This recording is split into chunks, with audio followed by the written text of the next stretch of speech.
Rachel, just to kick us off here, could you just maybe run me through your biggest procurement mistake and what you did to overcome it? Any lessons learned? Cool stuff like that. Yeah, so I mean, we've all had like the bad contract, the missed clause, the handover that you miss some really important relevant information. But truly, like the biggest mistake that I made in procurement, really was I underestimated the value that I brought to the organization. And because I underestimated that, I didn't articulate it.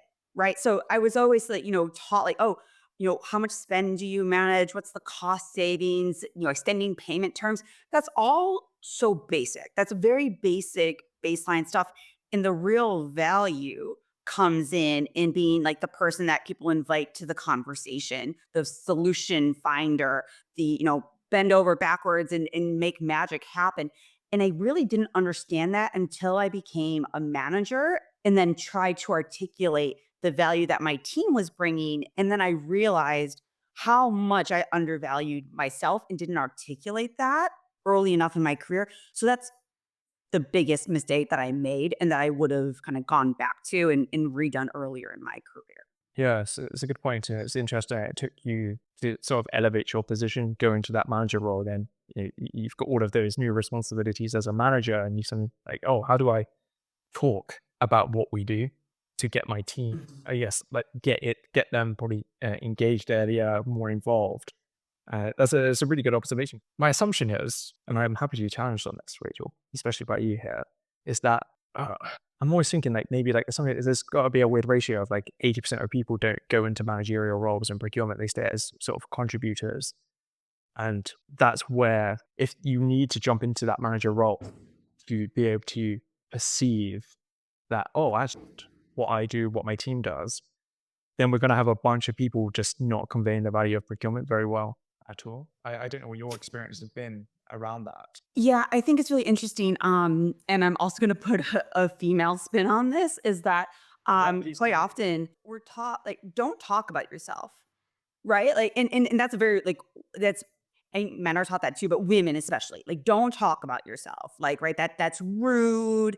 And so then you start, kind of like just dulling down what you do. And then you get this mind mentality around it, right? That, I'm not bringing value. And then when you talk about other people, it's okay to talk and exalt them and all the things that they do. Yeah. So I think it's also a little bit about that. But, it also comes down to when you get into more of a managerial role, but you can do this as an individual contributor as well, is truly understanding the value of the organization, like outside of just your procurement scope, right? So truly understanding the goals and objectives of your marketing team, of your R&D team, of your supply chain organization, right?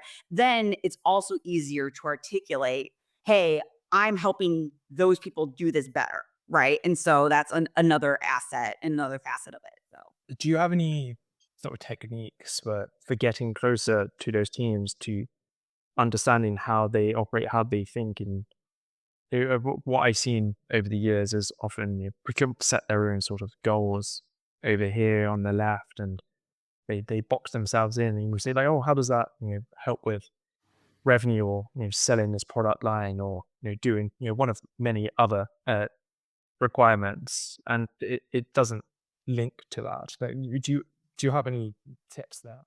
So first and foremost, so if you are a leader, right, you should be having conversations with your cross-functional counterparts, right? And asking the questions like, what are your goals? And then how do my goals align to your goals? And even though my cost savings goal isn't going to marry specifically to a marketing goal, let's say, I always talk about it as, well, I'm going to try to cost save here so we can reinvest in this, right? To give you this space to reinvest in this. Or, hey, you're really focused on X. I'm not going to touch that.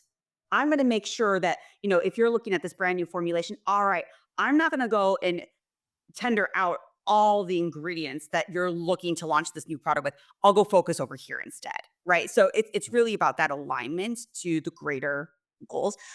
If you're an individual contributor, just ask. Just ask questions. People Yeah. love to talk about themselves for the most part, anyways, especially marketing people. But no, I'm just kidding. But they love I know how talking it about is. themselves, right? But just asking questions like, hey, what are your guys' goals? right? Like, or like, hey, wow, look, like my cost savings target is so high this year. You're like, no, what are your goals? Especially, you can do that for start of the year, end of the year, but just asking questions. It's real simple. People want to make this as like a big thing. Just ask questions from your cross-functional counterparts about what they're trying to do. Yeah, and by the way, when you say that it's simple, I absolutely agree with you, and I was hoping you would go down the simplicity route with your response here because I I've spoken to many people over the last decade, and like I feel like we're over complicating, managing suppliers, managing contracts. It's actually really quite basic. You need a few key, components. You need to know who you're dealing with. You need to know who are the decision makers. You need to have some way to make it easy for everyone. But ultimately, it's a fairly like most walks of life, most careers, most knowledge worker type roles. I think we're overcomplicating it a lot of the time. So I'm actually very pleased to hear your answer. It's 100%. As long as you have a good legal person, you can keep life super simple, right? Like let the lawyers do the complex things, like everything else is real simple. So Yeah. Yeah, yeah. No, absolutely. And maybe on the back of what we were just talking about there, what are some mistakes you're seeing procurement pros make? And then this could be, like, I appreciate that I don't want to put you on the spot. Like, hey, people in my team are doing like these mistakes, right? Like, I'm not kind of looking for that. But like, it can be a bit of assumptions, bit of perceptions from conversations you've had, things you're seeing. Like, what do you think of that? the biggest thing, and I see this in every company I've ever been in, the biggest thing I see procurement people missing is the storytelling. They're not taught how important the storytelling is. I would say, describe the best procurement person you've ever met or the best negotiation that you've ever been in. And when you peel back the onion, it all comes down to that person was telling a story, right? That person could talk about the company that they're working for, the goals, the mission. They could talk about the problem in a way that was engaging and meaningful. So the biggest mistake I see is that people just want to go to like, well, here's my diagram and here's my Excel chart on like the numbers and the ROI calculation. And all that's important, right? But if you can't engage people with the storytelling, you just totally missed the plot because people will tune out, especially if you're remote, things like this. Like it's all about storytelling. And the biggest mistake I see and what I coach probably every person I've ever managed was on how do we get you better at the storytelling. Yeah. Yeah, I do agree. And it's actually something I see with salespeople, like bad salespeople. What you noted there was, they come with numbers and come with a spreadsheet. They just talk about ROI, but they really struggle at times to create a narrative as to why it's really beneficial to you, how it solves your challenges. And yeah, like the really good procurement people, and there's a very small percentage that I would put in that over my sort of 8 years dedicated to procurement, supply chain, contract management, they were always able to weave all of that stuff that I can almost consider to be it's part of the preparation, right? It's a preparation for a meeting, it's preparation for negotiation, it's preparation for your sort of your sourcing, your strategy there. It doesn't become the focus when you start talking to people. You have that, like you said, you have some ability to tell a story around it to really get people interested. And I actually think there's a really good point you made around as well about being remote, right? Like I've had too many people just put PowerPoints up with like numbers and stuff and then just read it off to me, which is already a really bad thing people do in past. When we do it, like I'm not saying this doesn't happen. Like I think everyone's been in one of those like calls or meetings or like a supply meeting and they just start like talking about their capability and it's just like slide after slide and things like that and they're just reading it's really quite poor. So I think there's a lot of lessons there as well for the people we're collaborating with in procurement in terms of our stakeholders or even our supply stakeholders more importantly. Yeah, that's a good point. Is there any Yeah, and also, like, don't be afraid. Don't be afraid to tell your vendors. Like, so I hate when they come in for tops and like this presentation that you're talking about, right? And I'm like, no one's gonna care. Like, this is meaningless to my CEO, my COO, the head of my private equity firm. It's like, strip this, strip this, strip this, start with this. So I also try to help my vendors to tell the story that I know my leadership team is most interested in, right? So that's another common mistake. It's like partner with your suppliers. You want to be their biggest advocate with internally, Absolutely. right? So I tell them like, this is what you need to talk about. This is what they care about, right? So that's like a huge thing about the storytelling is help your vendors tell the story too. I can imagine, by the way, even potentially right now, people listening into this part, they're like, Rachel, I do not agree with that approach, that sort of old school mentality around it. But I'm just putting my sort of stake in the ground that I'm here for that. And I think that's a really good takeaway for anyone listening here is, yeah, we want to be that customer of choice. We're talking about this kind of thing during COVID, right? In 2020, Mhm. 2021, these kind of ideas became normalized and we sort of moved away from them in the last couple of years. And it's kind of disappointing to see. I actually thought we were starting to go in a far better way, but everything just ultimately keeps coming back to cost reduction, inflation control, protection uh, measures. Whereas I think what you're saying is much better. So that's a good one. No, I really do appreciate that. Rachel, we don't typically keep these new episodes too long. So do you mind if I hit you with a few quick fire questions here? And he Yes. asks the exact same questions to like everyone and super interesting. Perfect. My first question is like, what's your favorite book on like business or procurement? It doesn't have to be like procurement because I know, to be honest, there's not many good procurement books. So the best one for business overall is Net Positive by Paul Pullman.